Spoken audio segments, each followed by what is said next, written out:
मीनाक्षी हाथ में झाड़ू लिए स्टोर रूम में घुसी तो उसने झल्ला कर नाक ढक ली। उफ, शादी हुए अभी बस 2 ही दिन हुए हैं और सासू माँ ने नौकरानी बना दिया। इतना बड़ा स्टोर रूम साफ करूं कैसे? वो झाड़ू चलाते चलाते रुकती है और हाथ कमर पर रखकर चारों तरफ देखती है। तभी उसकी नजर अलमारी के ऊपर जाती है जहां एक पुराना लकड़ी का बक्सा रखा हुआ है। अरे वाह, ये बक्सा तो बड़ा ही पुराना और सुंदर लग रहा है। मुझे तो एंटीक चीजें बहुत पसंद है। अगर ये किसी काम का नहीं हुआ तो मैं इसे अपने पास रख लूंगी। वो जल्दी से एक स्टूल खींचती है और सावधानी से बक्से को नीचे उतारने लगती है।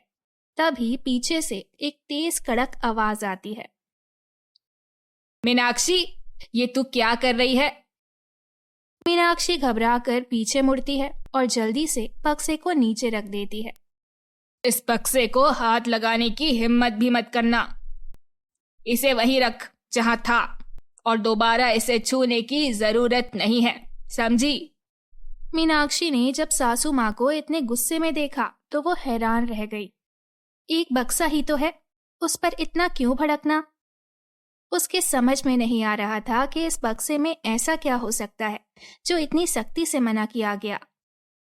मीनाक्षी की जिज्ञासा और बढ़ गई। वो सोचने लगी, आखिर इस बक्से में ऐसा क्या हो सकता है जो मैं इसे छू भी नहीं सकती? मुझे तो पता लगाना ही पड़ेगा। इसमें ऐसा क्या है जो इसे छुआ भी नहीं जा सकता? अब मीनाक्षी के मन में ये सवाल हर पल गूंजने लगा। सासू माँ के आदेश ने उसे और भी जिज्ञासु बना दिया। आधी रात का समय है, घर में सभी गहरी नींद में सो चुके हैं, लेकिन मीनाक्षी की आंखों से नींद कोसों दूर है। उसका मन बार बार उसी बक्से की ओर जा रहा है जो उसने दिन में देखा था। उसकी इच्छा और भी ज्यादा बढ़ गई थी और अब तो वो इसे बिना देखे चैन से नहीं बैठ सकती थी।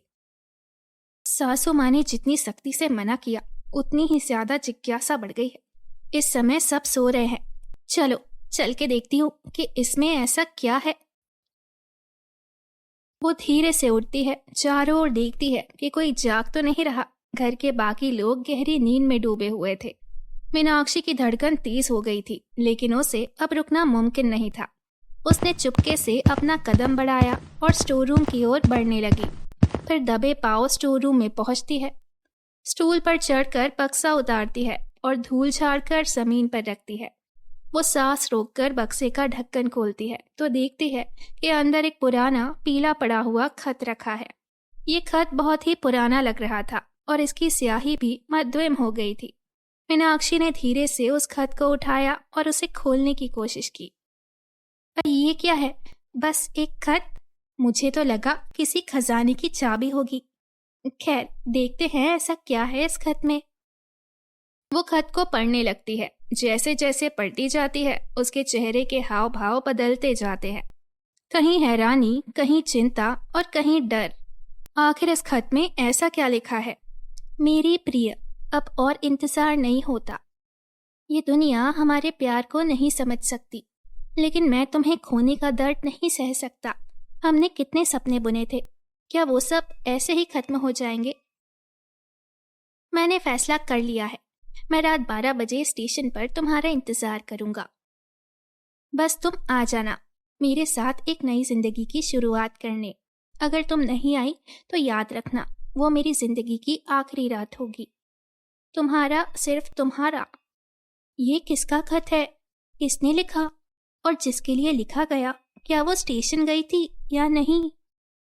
अगर नहीं गई होगी तो नहीं नहीं, ऐसा मत सोच मीनाक्षी।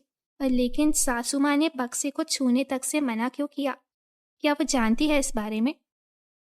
तभी पीछे से किसी के कदमों की आहट सुनाई देती है। कोई आ रहा है, अब क्या करूं? वो घबरा के जल्दी से खत को बक्से में रखती है और उसे अलमारी के ऊपर रखकर भाग जाती है। लेकिन रात भर मीनाक्षी के दिमाग में एक ही बात चल रही थी कि कौन था वो लड़का? क्या लड़की स्टेशन पहुंची थी? अगर नहीं तो क्या सच में वो लड़का? सुबह होते ही मीनाक्षी की बेचैनी और बढ़ गई। उसने नाश्ता बनाया पर ध्यान बस उसी खत पे अटका रहा। जब आरव ऑफिस के लिए तैयार हो रहा था तो उससे रहा नहीं गया। सुनिए, एक बात पूछूं? हाँ, पूछो ना। आपका मतलब शादी से पहले किसी से कोई रिश्ता था क्या? अरे, ये अचानक कैसा सवाल? बस यूं ही। झूठ मत बोलो, तुम्हारे चेहरे पर साफ लिखा है कि कोई खास बात है। कल जब मैं स्टोर रूम साफ कर रही थी तो वहाँ एक पुराना बक्सा मिला। उसमें एक खत रखा था। किसी ने अपनी गर्लफ्रेंड को लिखा था कि वो उसे भगाने वाला है। मैं बस सोचने लगी कि कहीं ये खत आपने तो नहीं लिखा, लेकिन दे नहीं पाए। क्या तुम मुझ पर शक कर रही हो? नहीं, मैं बस। मीनाक्षी, मैं पिछले 10 साल से तुम्हारे साथ रिलेशनशिप में हूँ। मेरी पहली और आखिरी मोहब्बत सिर्फ तुम हो। फिर भी। अच्छा, अगर तुम्हें यकीन नहीं तो वो खत लाओ, मेरी हैंडराइटिंग से मिलाकर देख लो। दूध का दूध, पानी का पानी हो जाएगा। मीनाक्षी को आरव की बात सही लगी। उसने सोचा, चलो हैंडराइटिंग मिलाकर देख लेते हैं, सब साफ हो जाएगा। वो फटाफट स्टोर रूम की तरफ बढ़ी। जैसे ही उसने बक्सा खोला, उसकी आंखें फटी की फटी रह गई। खत वहां था ही नहीं। अरे, और ये कहाँ गया? मैंने तो यहीं रखा था। वो हड़बड़ा कर इधर उधर ढूंढने लगी, मगर खत गायब था। मैंने तो अच्छी तरह रखा था, आखिर गया कहाँ? तभी उसकी नजर उसके देवर रितेश पर पड़ती है। अगर ये खत आरव ने नहीं लिखा तो जरूर रितेश ने लिखा होगा, और शायद खत भी उसी ने गायब किया है। इसीलिए तो वो स्टोर रूम के पास है। मीनाक्षी सीधे रितेश के पास पहुंची। तो बताइए देवर जी, किससे भगाने की तैयारी चल रही थी? हाँ, क्या बोल रही हो भाभी? मेरे हाथ आपका एक खास खत लगा है, बड़ा रोमांटिक है। उसमें लिखा था कि आप अपनी गर्लफ्रेंड को स्टेशन पर बुला रहे हैं, नहीं आई तो जान देने की धमकी भी है। अरे भाभी, आप भी ना। इंस्टाग्राम और व्हाट्सएप के जमाने में मैं खत लिखूंगा, इतना भी ओल्ड फैशन नहीं हूँ।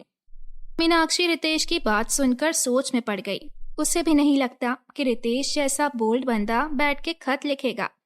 लेकिन फिर वही सवाल कि इसे किसने लिखा और वो खत अचानक गायब कैसे हो गया। शाम को मीनाक्षी धुले हुए कपड़े रखने के लिए सास के कमरे में गई। जैसे ही उसने अलमारी खोली, उसकी आंखें फटी रह गई।